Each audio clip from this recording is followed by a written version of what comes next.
Hi friends, welcome to Wow Home Arts. இன்னைக்கு நம்ம வீடியோல ரொம்ப சிம்பிளான ஒரு கிராஃப்ட் பண்ண போறோம். வீட்ல இருக்கிற திங்ஸே வச்சு இந்த கிராஃப்ட் ரொம்ப சீக்கிரமா 2 நிமிஷத்துல நீங்க பண்ணிடலாம். இதுக்கு தேவையானதுன்னு பாத்தீங்கன்னா ஏதாவது ஒரு woolen thread, அப்புறம் fork, scissor, கடைசியா beads வச்சு தைக்கிறதுக்கு ஏதாவது ஒரு ஊசி எடுத்துக்கோங்க. இப்போ அந்த woolen thread எடுத்துக்கோங்க. அதோட ஒரு சைடை இந்த மாதிரி இந்த fork-ஐ சுத்தி நம்ம ஒரு knot போட்டுக்கலாம். வீடியோல பார்க்குற மாதிரி கீழே இந்த மாதிரி வச்சு அந்த இடத்துல ஒரு knot போட்டுக்கோங்க. நல்லா டைட்டா ஒரு knot போட்டுக்கோங்க. லூஸா போட்டிங்கன்னா நல்லா இருக்காது ஃபினிஷிங் அப்போ. அதனால நல்லா டைட்டா ஒரு 2 knot வந்து அந்த இடத்துல போட்டுக்கோங்க. இப்போ பார்த்தீங்கன்னா knot நல்லா டைட்டா போட்டிருக்கேன். இப்போ இந்த எக்ஸ்ட்ரா இருக்க பீசஸை நம்ம வந்து கட் பண்ணி எடுத்துடலாம். இப்போ வீடியோல பார்க்குற மாதிரி நீங்க ஃபோக் வந்து பிடிச்சுக்கோங்க. இப்போ இந்த ஆள்காட்டி விரல்ல இந்த மாதிரி நான் ரோப்பை சுத்திக்கிறேன்.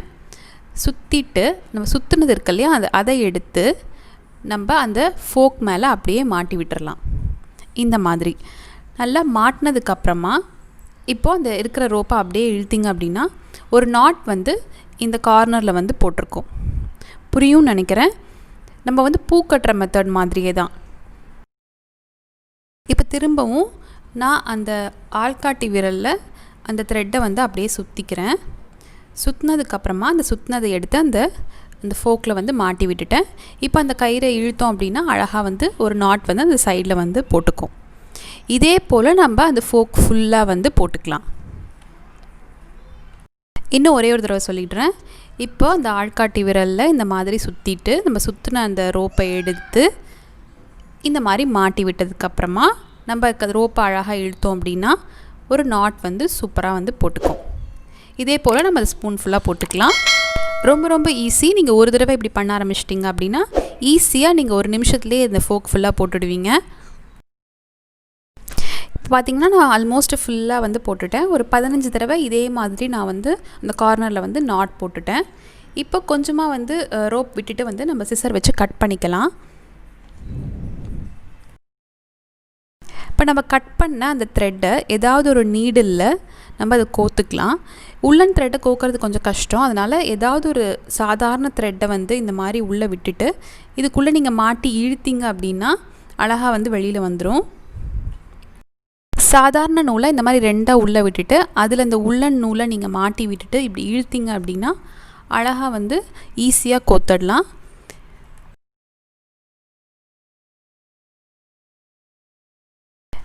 இப்போது நம்ம அந்த நீடில் இந்த 3 கேப் இருக்கு இல்லையா அந்த ஃபோக்கில், அதில் வந்து இந்த 3ஆவது கேப்பில் இந்த மாதிரி நான் உள்ளே விட்டு அந்த நீடில் வந்து வெளியில் எடுத்துக்கிறேன்.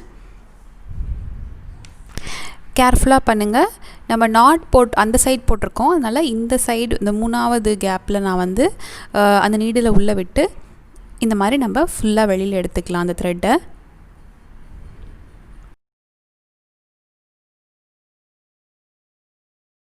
இப்போ அந்த ரோப் ஃபுல்லாக நான் ஊசி விட்டு வெளியில் எடுத்துட்டேன்.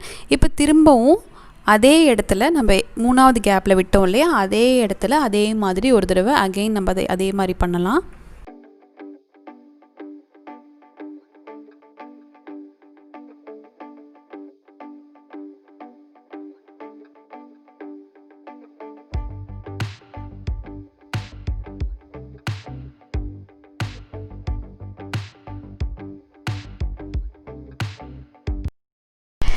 இப்போ நம்ம 2வது வாட்டியும் எடுத்துட்டோம். இப்போ இந்த த்ரெட்டில் உள்ளே விட்டு நீங்கள் ஒரு நாட் போட்டுக்கோங்க.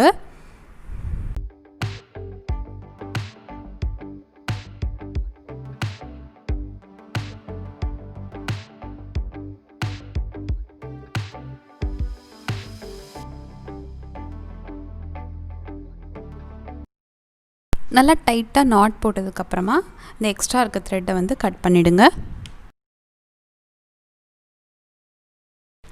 இப்போ அந்த த்ரெட்டை அப்படியே ஃபோக்கை விட்டு வெளியில் எடுத்துருங்க. இப்போ நம்ம கையால் அப்படியே லைட்டாக விரிச்சிட்டே வந்தீங்க அப்படின்னா அழகாக ஒரு பூ வந்து ரெடி ஆகிடும். சூப்பராக இருக்கும் பார்க்குறதுக்கே. அப்படியே லைட்டாக நீங்கள் உங்கள் கையால் அப்படியே விரிச்சுக்கிட்டே வாங்க. அழகாக சூப்பராக எல்லாத்தையும் விரிச்சதுக்கப்புறம் பார்த்திங்கன்னா இந்த மாதிரி தான் இருக்கும். ரொம்ப அழகாக இருக்கும் நேரில் பார்க்குறதுக்கு. இது மேலே நீங்கள் ஒரு பீட்ஸ் வச்சு கூட தைச்சிக்கலாம். இது நிறைய கிராஃப்ட்ஸில் நீங்கள் யூஸ் பண்ணலாம். இதே மாதிரி நான் ரெட் கலர் த்ரெட்லேயும் நான் வந்து ஃபோக்கில் சுற்றி இந்த மாதிரி பூ மாதிரி சூப்பராக வந்து பண்ணியிருந்தேன். அதையும் நான் இந்த வீடியோலேயே ஷேர் பண்ணுறேன். இப்போ இதில் நம்ம பீட்ஸ் எப்படி வச்சு தைக்கலாங்கிறத பார்த்துலாம். ஏதாவது ஒரு பீட்ஸ் உங்கள் வீட்டில் எது இருக்கோ அது நீங்கள் எடுத்துக்கோங்க. என்கிட்ட இந்த மாதிரி ஒரு கோல்டன் கலர் பீட்ஸ் இருந்துச்சு. நான் அதை வந்து வச்சு ஒரு ஊசி வச்சு தைச்சிக்கலாம். இது ரொம்ப சிம்பிள். ஜஸ்ட்டு 2 தடவை நீங்கள் குத்தி எடுத்துட்டிங்க அப்படின்னா அழகாக வந்து இந்த பீட்ஸ் வந்து உள்ளே நின்றுடும். இந்த வீடியோ உங்களுக்கு பிடிச்சிருக்குன்னு நினைக்கிறேன், புரிஞ்சிருக்குன்னு நினைக்கிறேன். ஏதாவது ஃபீட்பேக் இருக்குது அப்படின்னா கீழே கமெண்ட்டில் வந்து கமெண்ட் பண்ணுங்கள். இந்த வீடியோ பிடிச்சிருந்தால் லைக் பண்ணுங்கள். இதே மாதிரி நீங்கள் பண்ணியிருந்தீங்க அப்படின்னா அந்த ஃபோட்டோஸ் வந்து எனக்கு மெயில் பண்ணுங்கள். அது எனக்கு ரொம்ப ஹாப்பியாக இருக்கும். அதை வந்து நான் அடுத்தடுத்த வீடியோஸில் வந்து ஷேர் பண்ணுறேன். சேனல் இது வரைக்கும் நீங்கள் சப்ஸ்கிரைப் பண்ணலன்னா மறக்காமல் சப்ஸ்கிரைப் பண்ணி வச்சுக்கோங்க.